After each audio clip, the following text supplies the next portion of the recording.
En el nombre del Padre, y del Hijo, y del Espíritu Santo. Amén. Imploremos la gracia del Espíritu Santo. Ven, Espíritu Santo, llena los corazones de tus fieles y enciende en ellos el fuego de tu amor.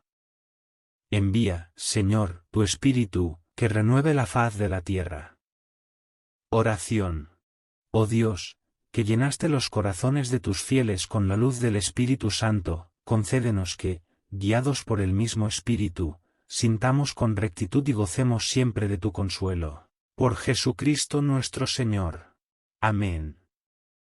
Creo firmemente, Dios mío, que por razón de vuestra inmensidad estáis en todo lugar, que estáis aquí delante de mí, dentro de mí, en medio de mi corazón, viendo los más ocultos pensamientos y afectos de mi alma, sin poderme esconder de vuestros divinos ojos.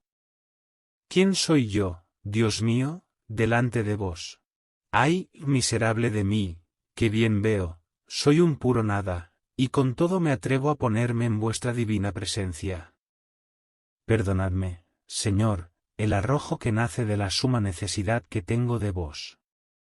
Aquí vengo, como enfermo al médico, para que me sanéis, como pecador al santo, para que me santifiquéis, y como pobre, y mendigo al rico, para que me llenéis de vuestros divinos dones. Os adoro, Dios mío, con el mayor rendimiento, por mi único soberano Señor, confesando con toda verdad que no soy digno de estos inestimables beneficios. Os suplico, Dios mío, me deis gracia, para hacer fructuosamente esta meditación, para gloria vuestra, y bien de mi alma. Dadme santos conocimientos en el entendimiento, y fervorosos afectos en la voluntad. Dadme que deseche con diligencia las distracciones de cosas malas e impertinentes, y que esté siempre atento a lo que debo considerar, haciendo que tome resoluciones prácticas de lo que más me importa. Y para este mismo fin os ruego a vos Virgen Santísima, Madre y amparo de pecadores, Ángel de mi guarda, y santos de mi devoción, que intercedáis por mí, y me alcancéis estas gracias, para sacar mucho fruto de esta oración. Amén. La meditación del día, por el Padre Paolo Segneri, es: prepara tu alma para la tentación. Hijo, cuando vengas al servicio de Dios, mantente en justicia y en el temor, y prepara tu alma para la tentación. Eclesiástico 2:1. Considera, en primer lugar, que ser tentado es común no solo a los principiantes en los caminos de Dios, sino también a los que están avanzados, es más, incluso a los perfectos. Por eso el mismo Cristo se dignó sufrir la tentación, para que nadie la considerase una deshonra. Podría parecer, por tanto, que en lugar de decir, hijo, cuando vengas al servicio de Dios, prepárate para la tentación, habría sido mejor decir, cuando hayas venido, para que la regla fuera aplicable a todos.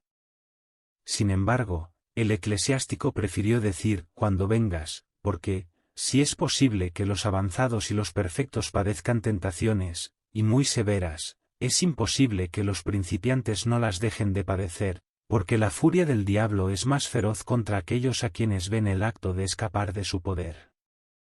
Además, como ves, la intención del eclesiástico en este pasaje es exhortar al justo a preparar tu alma para la tentación, y por lo tanto era correcto decir, hijo, cuando vengas, porque el hombre que ha venido, está avanzado o es perfecto en la vida espiritual, y por lo tanto se da por sentado que ya está preparado para las tentaciones, para saber cómo vencerlas. La preparación es el acto de los principiantes, y es a tales personas a quienes aquí se les recuerda no solo que se mantengan firmes en la recta resolución que han tomado de servir a Dios, lo cual es común también a los otros dos estados, sino que teman siempre, lo cual pertenece más especialmente al suyo, permaneced en justicia y en temor, porque corren mayor peligro debido a su inexperiencia. Y no es de extrañar que la palabra aquí usada sea la tentación, y no tentaciones, porque la razón de esto es exhortarte a prepararte no tanto contra toda posible tentación individual como contra esa práctica general del diablo de tentar a los que acaban de dejarlo por Dios, con la esperanza de ganarlos de nuevo para sí. Sí, pues, te encuentras en el estado de principiante, dite a ti mismo que los mandatos que aquí se dan van dirigidos de un modo particular a ti mismo. Considera, en segundo lugar, que la primera preparación que debes hacer contra tu tentador, el demonio, debe ser esta: aprender cuál es su modo de tratar con personas como tú. ¿Y en qué escuela puedes aprender esto mejor que en la del desierto, donde el maligno no tuvo miedo de atacar al mismo Cristo, como si hubiera sido un nuevo soldado, porque le había visto recibir el bautismo de Juan, como si fuera un penitente, e ir al desierto? Observa, pues, cómo, aunque el demonio quiera llevarte al mayor mal posible, nunca te lo pide de repente, ni de una vez, sino gradualmente, como hizo con Cristo, a quien sugirió primero un pecado menor, luego uno mayor, por último, otro aún mayor. Vio la debilidad y el hambre que sufría nuestro Señor después de su prolongado ayuno, y aprovechó la ocasión para instarle a que se proveyera de pan, no por medio del robo o la violencia, como hacen muchos, sino únicamente obrando un milagro sin necesidad, lo cual, parece, en todo caso, un mal menor. Si eres hijo de Dios, ordena que estas piedras se conviertan en pan. Frustrado en su primer ataque, el demonio pensó que la razón de esto era que Cristo había alcanzado una gran mortificación de los apetitos concupiscentes del cuerpo, y así, pasó a hacer su siguiente ataque a los apetitos espirituales, a saber, los de la parte irascible, tentándolo a la presunción de mostrar confianza en la asistencia divina, incluso cuando se exponía voluntariamente al peligro y a la lesión al arrojarse, como si temiera por su vida, desde una gran altura: si eres hijo de Dios, arrójate. Luego, cuando no pudo tener éxito en ninguno de los dos intentos, se quitó la máscara, ofreciéndole que se convirtiera en monarca absoluto del mundo, trató de ponerle tan al margen de sí mismo que, cegado por el orgullo, la ambición y todas las pasiones propias del amor al imperio, le hiciera caer a sus pies en señal de adoración: todo esto te daré si, postrándote, me adoras. En la primera tentación, el demonio se presentó bajo la forma de un hombre naturalmente movido a compasión por el sufrimiento de otro. En la segunda, se transformó de hombre en ángel de luz, persuadiendo lo que era malo en verdad, pero bajo la apariencia del bien, y apoyándose incluso en el testimonio de las Sagradas Escrituras, que él interpretaba maliciosamente para adecuarlas a sus propósitos. En la tercera tentación, se despojó de esta apariencia angélica y se mostró en su verdadero carácter, como Satanás, de modo que mientras en la primera y en la segunda tentación dijo a nuestro Señor: si eres hijo de Dios, porque en ambas ocultó su mala intención, en la última no utilizó tal forma, porque el mal ya no estaba velado. En la primera apeló a la debilidad que suponía debía haber incluso en Cristo si era simplemente hombre, en la segunda a la ignorancia, en la tercera a la malicia, y así la primera fue una tentación para nuestro Señor, y así, la primera era una tentación a la pusilanimidad, como si no hubiera manera posible de apoyo en esa extremidad del hambre, sino cambiando las piedras en pan. La segunda tentación era a la presunción, como si la ayuda de Dios siempre debe estar a la mano, incluso en un peligro en el que se incurrió voluntariamente, y la tercera tentación fue la rebelión flagrante, como si fuera lícito, para reinar, no solo pisotear todas las leyes de la razón y la religión, sino también invocar la ayuda de Satanás. Considera, en tercer lugar, que, así como el demonio trató con Cristo, así, en la medida debida, trata con todos los que se han dedicado recientemente al servicio de Dios, pero más especialmente con un noble joven religioso que ha dejado el mundo por el desierto, es decir, para practicar la perfección en el claustro. En primer lugar, el demonio le expone su falta de fuerzas, representándole la austeridad de la vida que ha emprendido, trata de persuadirle de que es imposible llevarla durante algún tiempo sin un milagro positivo, y así, como un hombre que se compadece de sus sufrimientos, le insta a relajar la severidad de la disciplina y le tienta, en un primer momento, a la pusilanimidad. Luego, si el demonio percibe que este joven, en el fervor de su alma, desprecia, es más, incluso se alegra de los sufrimientos corporales, se transforma de hombre en ángel resplandeciente, y inflamando lo más posible este fervor espiritual, le exhorta a no considerarse de ningún modo, a maltratar, es más, incluso a destruir su cuerpo, ya que puede estar seguro de ser capaz, con la ayuda de Dios, de soportar cualquier cantidad de castigos y torturas, le recomienda, apoyándose en la ignorancia, que le atribuye que intente cosas que están por encima de sus fuerzas, para que al final se hunda bajo la carga, así le tienta a la presunción. Luego, en caso de que fracasen estos dos asaltos, el demonio da rienda suelta a su furia, despojándose de la máscara, ya no asesta sus golpes en secreto, sino con rabia desesperada. Continuamente pone delante de este joven la vida de goce que se puede pasar en el mundo, los placeres de la libertad, las indulgencias, la grandeza y pompa, las altas conexiones y cargos que se pueden alcanzar en él, y haciendo luz de la maldad de tal curso, insinúa al infeliz joven que estas cosas bien valen incluso un precio como la apostasía, y así lo tienta a la rebelión. Ahora bien, ¿qué debes hacer para saber cuáles son los ataques contra los que debes protegerte? El camino es estar firmemente convencido de que el plan del diablo es pretender el peor mal posible, mas no de golpe sino gradualmente. De modo que sus primeras insinuaciones pueden compararse a la forma en que un general pide a la fortaleza enemiga que se rinda, lo que hace, primero muy suavemente, luego más perentoriamente, pero su intento final es como el grito de furia con el que un ejército se precipita con las espadas desenvainadas a la carga. Por lo tanto, prepárate a tiempo para la batalla y vigila cada uno de sus pasos. Considera, en cuarto lugar, que si la primera preparación, aquí necesaria, es conocer las artes que el demonio acostumbra a emplear para tentar a todos los principiantes, la segunda debe ser aprender el modo de proceder para resistirle.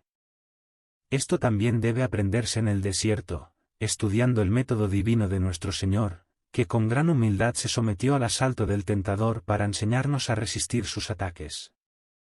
En primer lugar, considerando esto en general, verás claramente que Cristo no se puso a disputar con el demonio, sino que lo rechazó con autoridad, prontitud y con pocas palabras.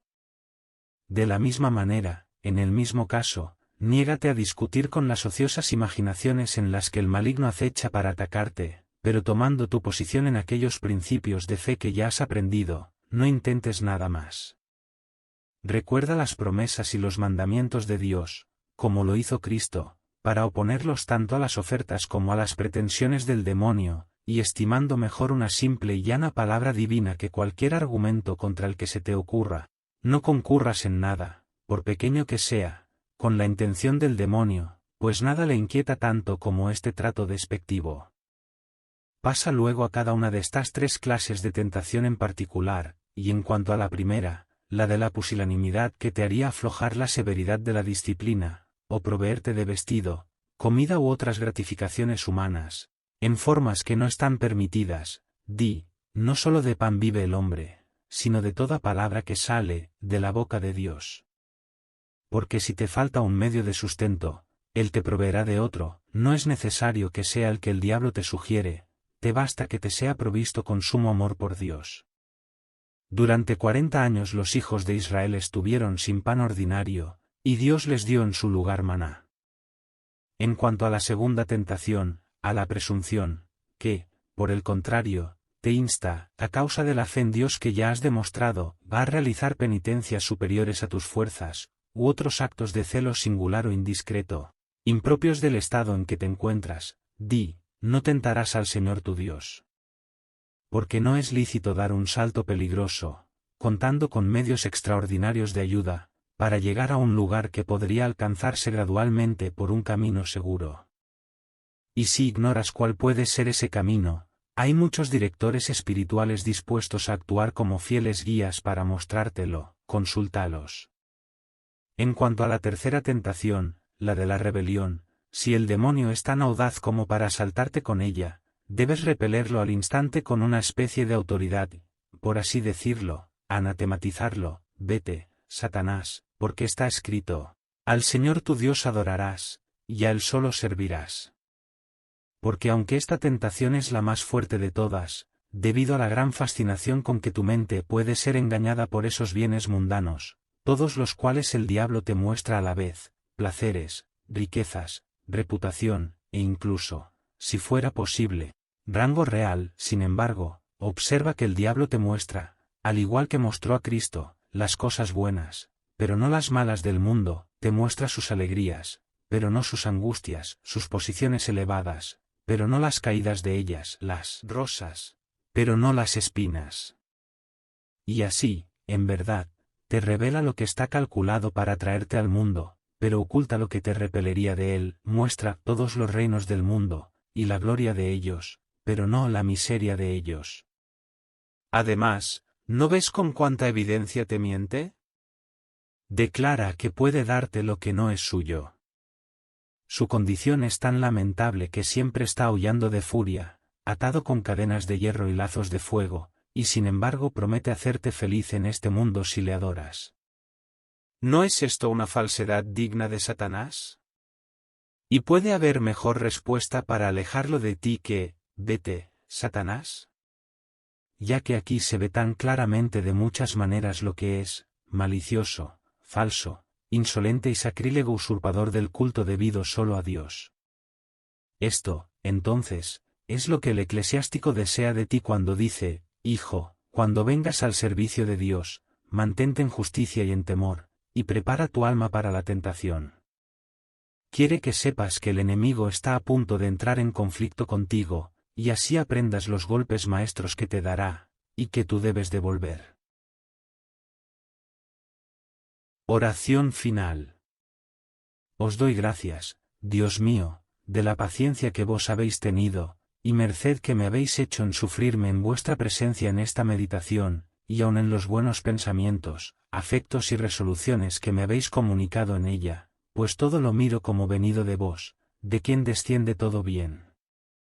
Os ofrezco, Señor, las resoluciones hechas en esta meditación en unión de los méritos de Jesucristo Señor nuestro, vuestro Hijo, para que así os sean agradables, y las preservéis de las asechanzas de los enemigos malignos.